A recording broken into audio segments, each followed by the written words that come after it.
Poland missile attack पर Zelensky फंस गए हैं। नाटो ने जेलेंस्की के दावों को नकार दिया है। पोलैंड में रूस का अटैक होने से इनकार किया है। अमेरिका और कई पश्चिमी देशों ने भी नहीं माना कि ये हमला रूस ने किया था। तो एक बहुत बड़ी बात यहाँ पर निकल कर आ रही है कि नाटो और जो पश्चिमी देश हैं, इन्हीं लोगों में रूस के हमले को लेकर दो फाड़ नजर आ रही है। इस अटैक को लेकर कोई स्वीकारने को तैयार नहीं। अब जेलेंस्की की तरफ से भी कहा जा रहा है पोलैंड मिसाइल अटैक पर जेलेंस्की भी फंसते हुए दिखाई दे रहे हैं। हालांकि उनकी तरफ से भी इशारा किया गया कि यह हमला रूस ने नहीं किया है।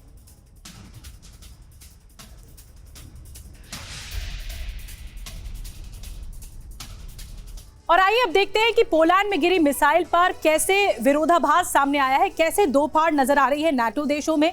क्योंकि पोलैंड नाटो देश है और जहां पर मिसाइल गिरी थी मंगलवार की रात पर, वहां पर अटैक के बाद से ही खलबली मच गई है। क्योंकि एक तरफ G20 समिट चल रही थी तो दूसरी तरफ पोलैंड के एक हिस्से में मिसाइल गिरना, फिर यूक्रेन पर ताबड़तोड़ अटैक होना कई बातों की तरफ इशारा करता है। ये जूस और आइसक्रीम शॉप चलाते हैं और हर महीने 3 लाख तक कमाते हैं। आपको शुरू करना है, इनसे सीखना है तो फ्रीडम ऐप को अभी डाउनलोड कीजिए। लेकिन पश्चिमी देश क्या कह रहे हैं, नाटो क्या कह रहा है, आइए जल्दी से विस्तार से आपको बताते हैं। नाटो और पश्चिम के कई देश कुछ और कह रहे हैं तो जेलेंस्की बिल्कुल उलट लाइन लेकर बैठे हुए हैं। तो जल्दी से आपको दिखाते हैं कि मिसाइल स्ट्राइक पर नाटो चीफ ने क्या कुछ कहा है।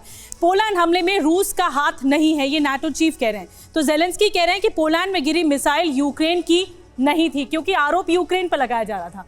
अब नाटो चीफ कह रहे हैं कि शायद वह यूक्रेन की एयर डिफेंस सिस्टम मिसाइल थी, ये कहा गया नाटो चीफ की तरफ। तो जेलेंस्की कह रहे हैं कि वह यूक्रेन एयर डिफेंस मिसाइल भी नहीं थी, ये भी कहा गया। अब नाटो चीफ कह रहे हैं कि जांच के बाद ही आखिरी नतीजे पर पहुंचा जाएगा। इस पूरे मामले की जांच होनी चाहिए और उस आखिरी नतीजे पर पहुंचा जाएगा। जेलेंस्की कह रहे हैं कि मुझे इस बात में कोई संदेह नहीं है और जांच के बाद ही काफी कुछ क्लियर हो पाएगा। लेकिन अलग अलग मत हैं, यहाँ पर मतभेद हैं कि क्या ये मिसाइल अटैक रूस की तरफ से किया गया। अब नाटो चीफ क्या कह रहे हैं, लेकिन जानबूझकर हमले के सबूत नहीं है, ये नाटो चीफ कह रहे हैं। बहुत बड़ा बयान है। जेलेंस्की कह रहे हैं कि यूक्रेन की मिसाइल होने का जो दावा है वो गलत है। ये जो इल्जाम लगाया जा रहा है कि मिसाइल यूक्रेन ने दागी, वो गलत है। नाटो चीफ कह रहे हैं कि वैसे घटना की जिम्मेदारी रूस पर भी जाती है, ये नाटो चीफ कह रहे हैं। क्योंकि युद्ध चल रहा है, रूस हमले कर रहा है, इस वजह से नाटो चीफ का ये बयान। जेलेंस्की कह रहे हैं कि मिसाइल यूक्रेन की थी तो सबूत देने चाहिए। यानी जेलेंस्की ये बिल्कुल मानने को तैयार नहीं है कि जो इल्जाम, जो आरोप लगाए जा रहे हैं यूक्रेन पर, वो सरासर गलत है। इस बात का वो खंडन करते हैं। हमारे साथ इस खास पेशकश में, जो कि वॉर जोन से एक खबर आप तक पहुंचा रहे हैं, हमारे साथ एक्सपर्ट्स का एक पैनल जुड़ा हुआ है। Major general retired Brajesh Kumar साहब इस वक्त हमारे साथ हैं, डिफेंस एक्सपर्ट हैं। महेश सचदेवा जी हमारे साथ हैं, पूर्व नायक। नेवल कैप्टन श्याम कुमार जी हमारे साथ हैं, आप डिफेंस एक्सपर्ट के तौर पर जुड़ रहे हैं। Brigadier retired Sharadendu defence expert के तौर पर जुड़ रहे हैं। मैं major general retired Brajesh Kumar ji, आपके पास सबसे पहले शुरुआत करूंगी कि ये जो पोलैंड पर अटैक हुआ या मिसाइल से अटैक हुआ, उसके बाद उसके रेपोकेशन यूक्रेन पर भी कई मिसाइलें एक साथ दागी गई, 100 से ज़्यादा मिसाइलें दागी गई। तो नाटो चीफ का बयान कुछ और है, जेलेंस्की कुछ और कह रहे हैं, और इस बीच नाटो के देश भी अलग अलग मत रख रहे हैं। इन सब के बीच आप बिग पिक्चर क्या देख रहे हैं?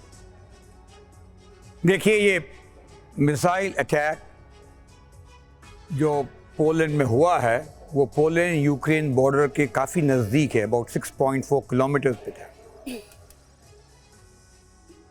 ये बहुत ही शलाई से संकट वाला या बहुत ही खतरनाक इवेंट था।